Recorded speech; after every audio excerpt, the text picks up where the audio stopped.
Hello and welcome to Supposedly Fun. My name is Greg and I'm here today to do the mid-year book Freakout tag. This is something that I have done every year. I admit I did think about not doing it this year because I always do my own video with Joel lately where we talk about our best books of the year so far at the beginning of July because we've completed the first 6 months of the year at that point.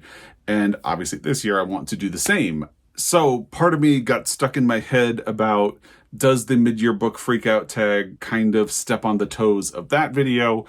And there are some prompts in this one that I usually struggle with. And for that reason, I actually thought about creating my own version of it, but I don't know how to create my own version without at least stealing some of the questions from this one. So ultimately I decided, why don't you just try to do it? Looked at the questions again and realized I have ways of answering them. So here we are to do the mid-year book Freakout tag. Previous versions of this will be in the description box down below from previous years. This is the 6th time that I am doing the mid-year book Freakout tag. What is time? I will also have links to all of the books that I will be talking about, except for one that is not on bookshop.org in the description box down below. Those are affiliate links. So if I inspire you to think about purchasing one of those, you can use one of those. And it will give me a bit of a kickback, or support your local independent bookstore, or support your library, because libraries are a good thing. Now, there are 15 prompts to the mid-year book Freakout tag. I'm sure you're familiar with this because, like, everybody on Booktube does the mid-year book Freakout or some version of it.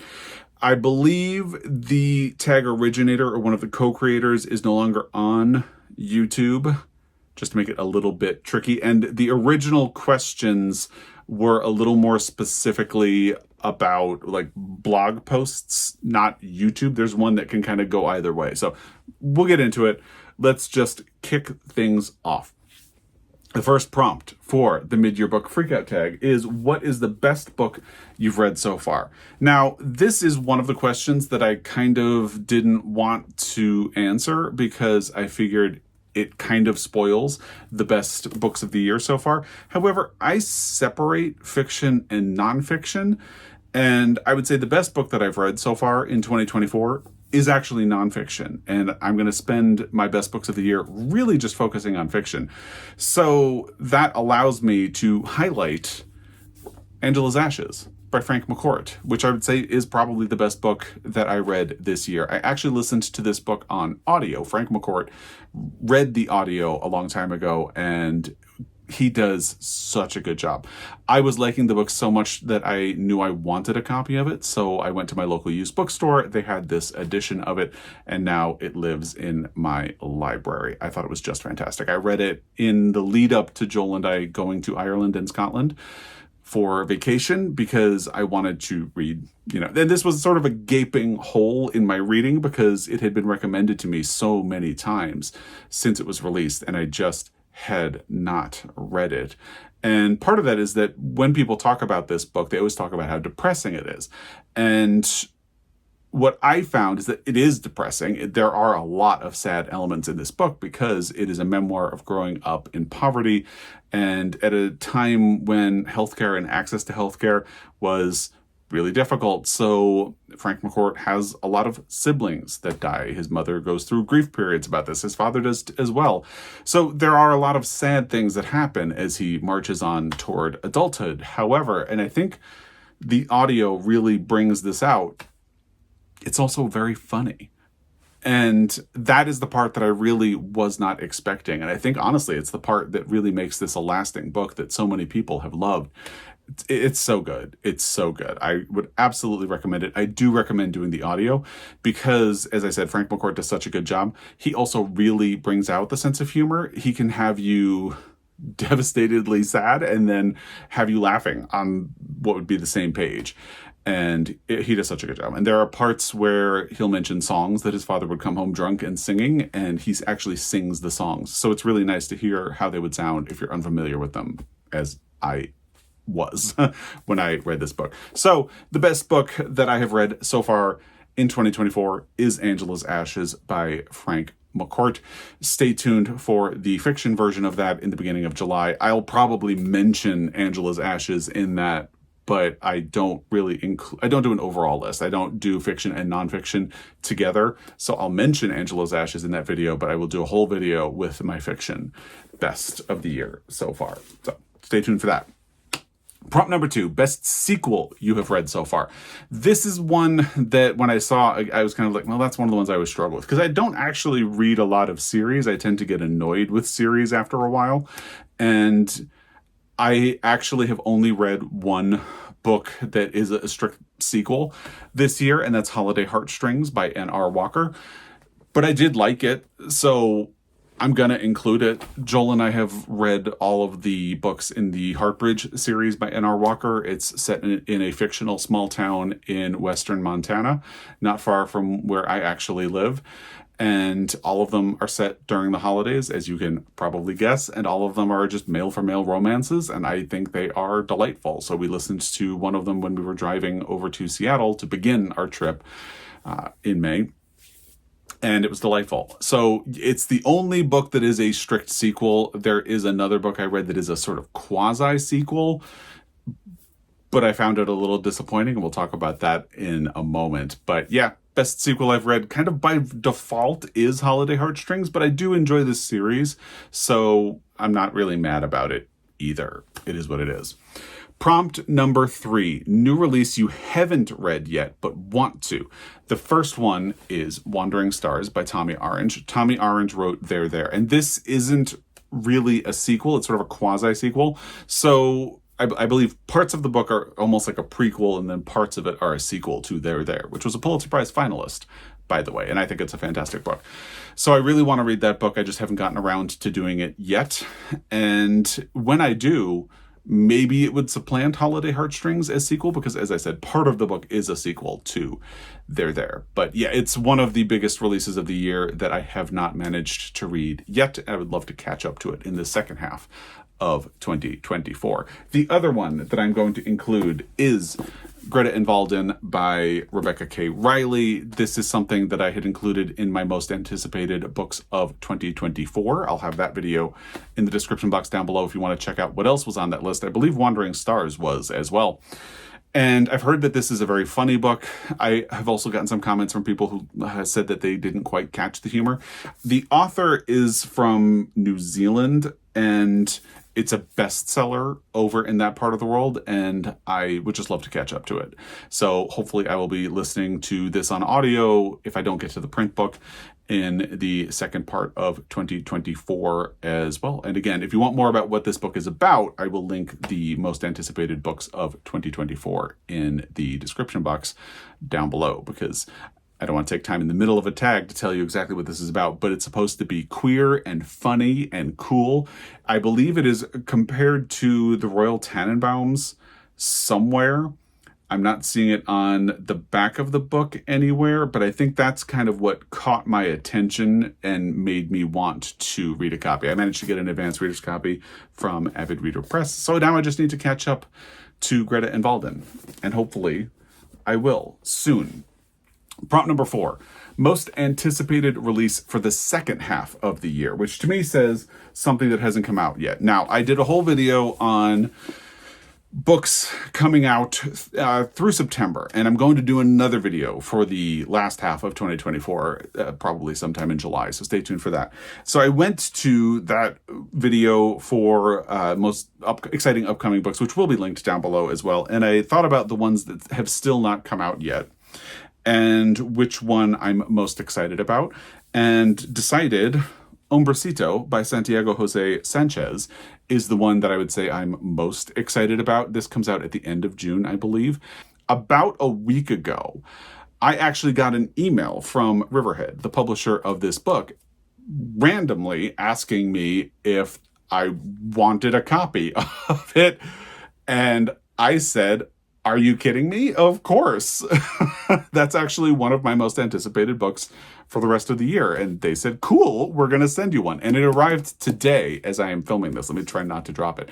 So what timing for my mid-year book Freakout. So Hombrecito by Santiago Jose Sanchez is my most anticipated book for the rest of the year. There are a lot of books that are going to be coming out in the second half of 2024, though. So I'm just going to kind of stick to what I know is coming without doing a little bit more research. Because as I said, I will be doing another video for 2024 and upcoming books, probably sometime in July. So stay tuned for that. And I will refer you to my exciting upcoming books video for the middle of 2024 in the description box if you want to know more about this book, which has a gorgeous cover. By the way, I love the one bird sort of out of focus and then in focus. It's really cool. And just to show how old I am getting, I opened the book, saw this author photo and thought, wow, they are a baby. Good for them. They're not a baby, but younger than me, it looks. Anyway, really excited about that book.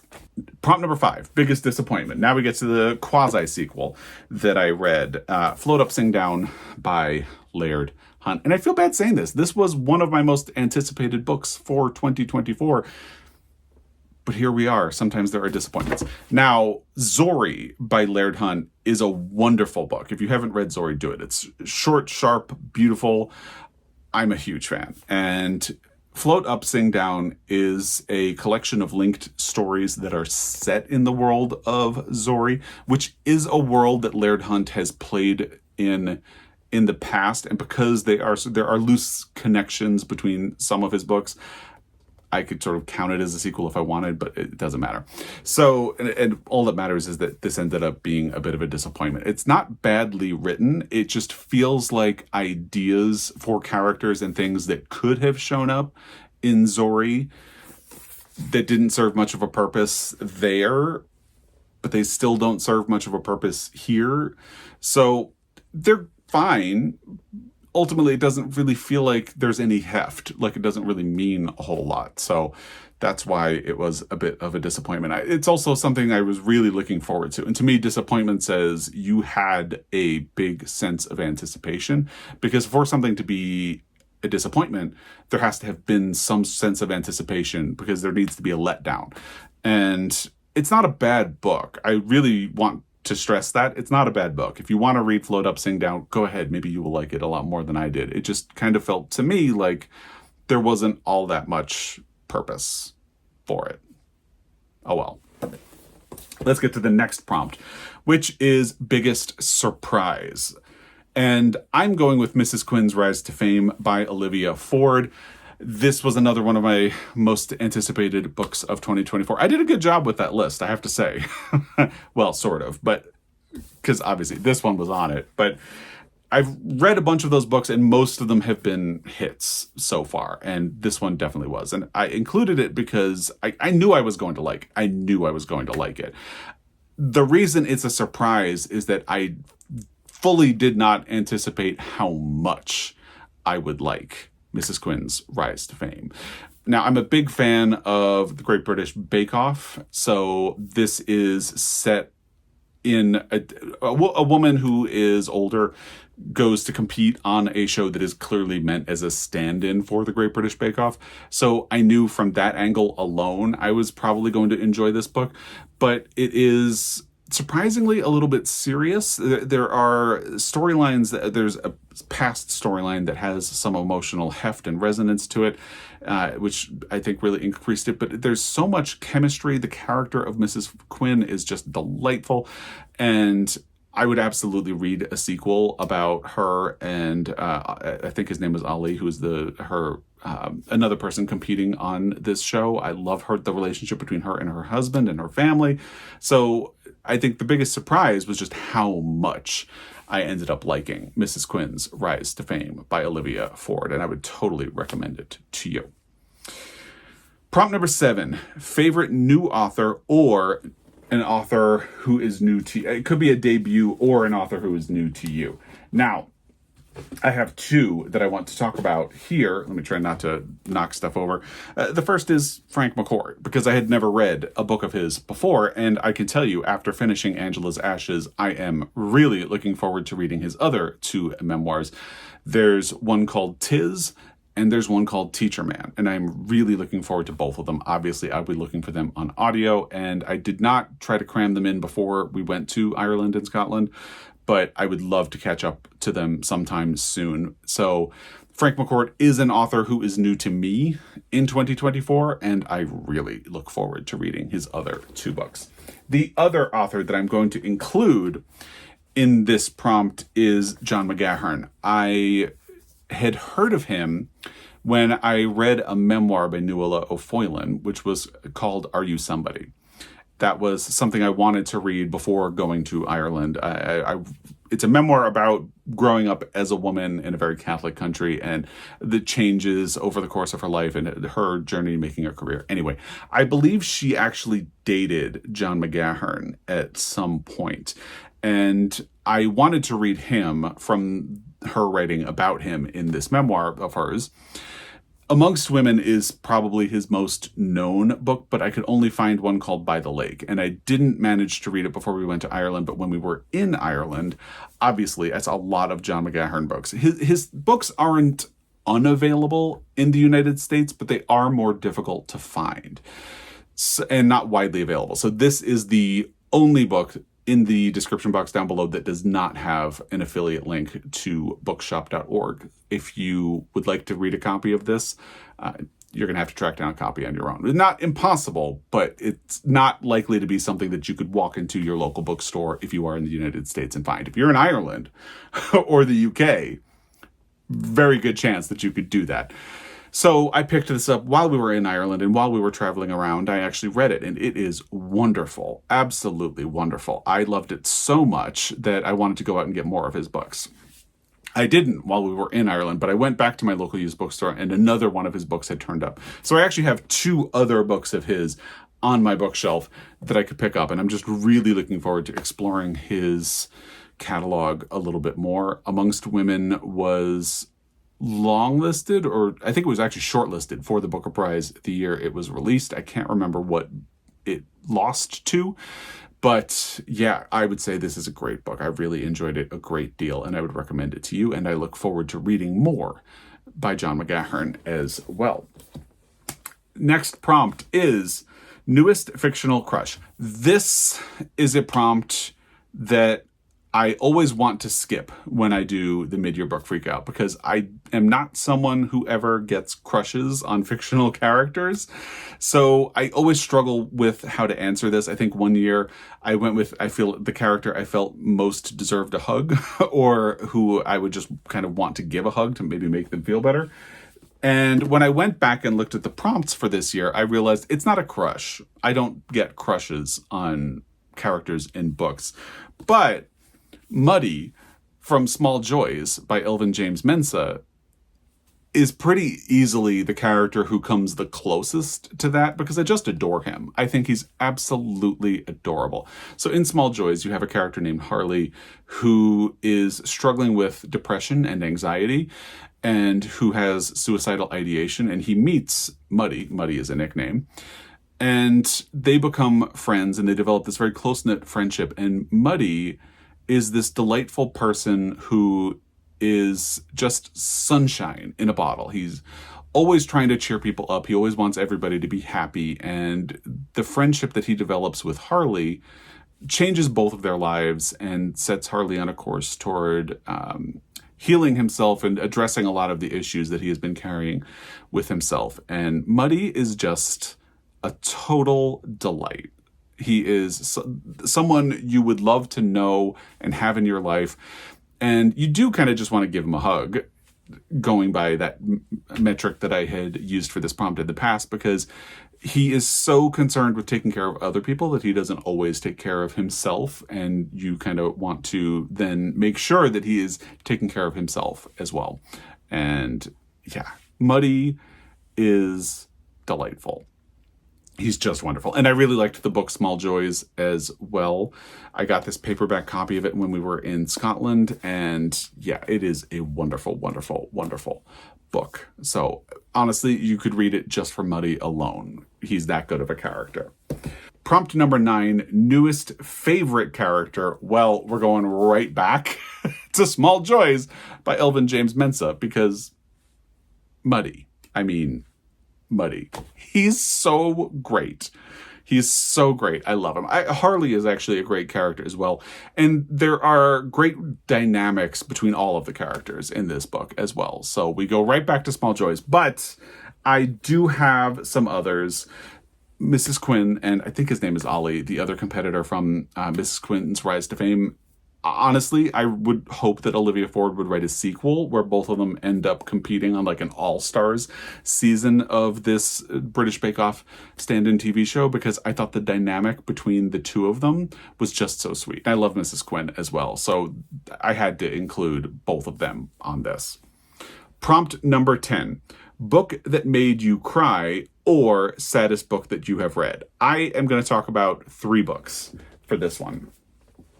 Chronologically, the first that I read was Hello Beautiful by Ann Napolitano. Another absolutely beautiful book. I love a book about a complicated, messy family. This is a book about a complicated, messy family. And the way it portrayed the relationship between these sisters and a brother-in-law as time goes by and decades go by, in ways in which their relationships deepen and fracture, I just found it was beautiful. And then one of the arcs of one of the characters, I can't get into it because it would be a spoiler, but boy, did it make me cry. And I think it's a beautiful book. No pun intended. Just wonderful. But yes, it made me cry. And part of that is based on personal history, but I think it would be just as devastating or sad to someone else. It's a beautiful book. I don't want to label it as devastating because it might make people think that they shouldn't read it.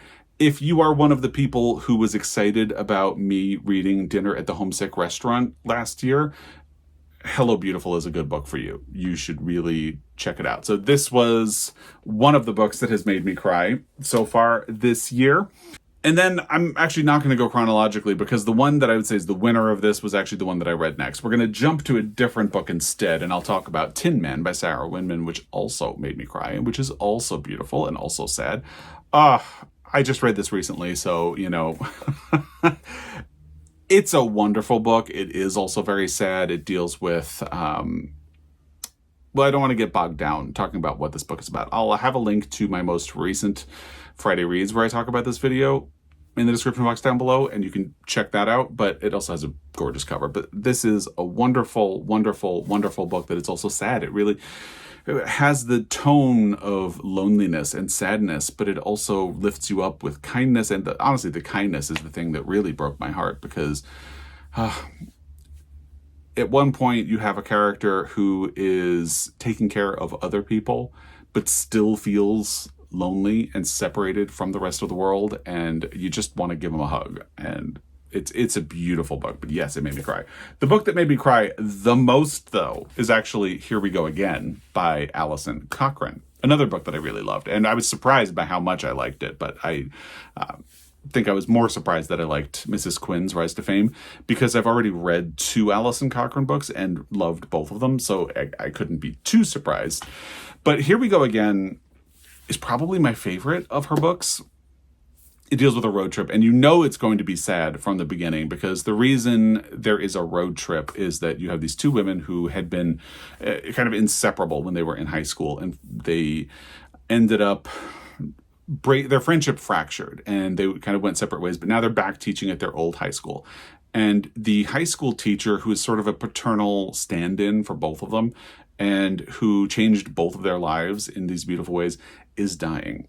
And he has decided that he wants to go back to his house in Maine in order to die. And he wants these 2 girls to drive him across the country so he can be there for the end of his life. So you know it's going to be heartbreaking, and yet it's also beautiful. And boy, yes, it made me cry a lot, but I loved it. I loved it. I would say it's a great book. Prompt number 11 is a book that made you happy. And we're going to go back to some of these other ones, starting with Small Joys, because again, Muddy. He's just so delightful, but also that this is really a book about learning to accept love and care, and learning to care for yourself and to believe in yourself, and learning that you have a place in the world and you can take it.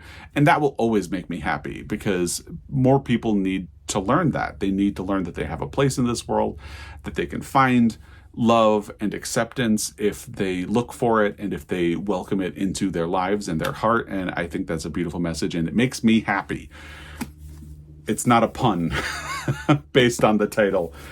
And then I would also say, here we go again. Yes, it made me cry, but it also made me really happy. And maybe that's a little weird, but yeah, it sure did. And Mrs. Quinn's Rise to Fame by Olivia Ford, again, just made me happy. It surprised me by how much I liked it. It was a wonderful book. And, you know, going back to N.R. Walker, I love N.R. Walker's books. They fit that sort of cinnamon bun magic that I sometimes need, and which I turn to male for male romances like N.R. Walker's. And I listened to the audio of To the Moon and Back in February, and it was really sweet and cute, and it gave cute family vibes, and I love the connections between the protagonists in N.R. Walker's books. So yeah, that made me happy as well. Prompt number 12, favorite book to film adaptation you saw this year. This is one of the prompts that I kind of struggle with, because it's very rare that I actually read a book and watch a film adaptation in the same year. And if it happens, it's usually later in the year because the Academy Awards are coming and maybe I want to read a book before I see the movie. But it doesn't strictly say it has to be a book and a movie that you took in this year.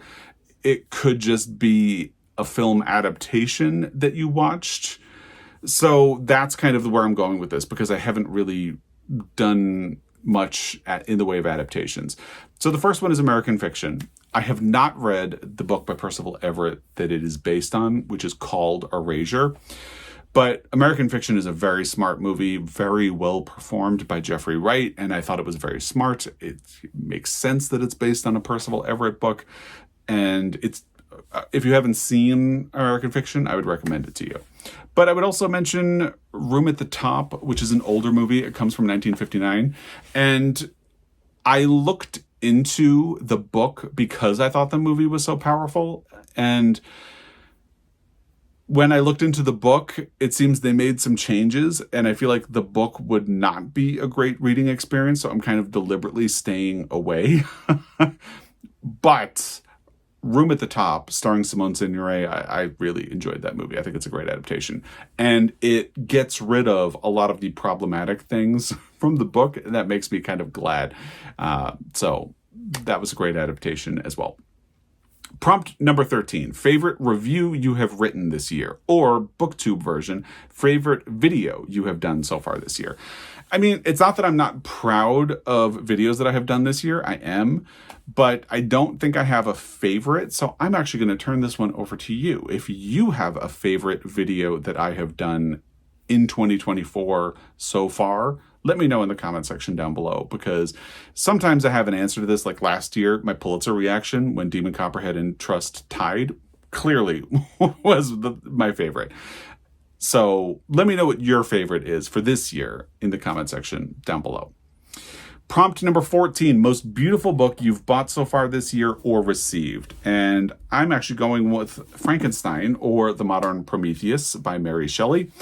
I found this copy at my local used bookstore, and I thought it was just beautiful. This is an edition of Frankenstein that is copyright 1934 by the Limited Editions Club. First of all, really beautiful fabric binding, and it feels really nice in your hand.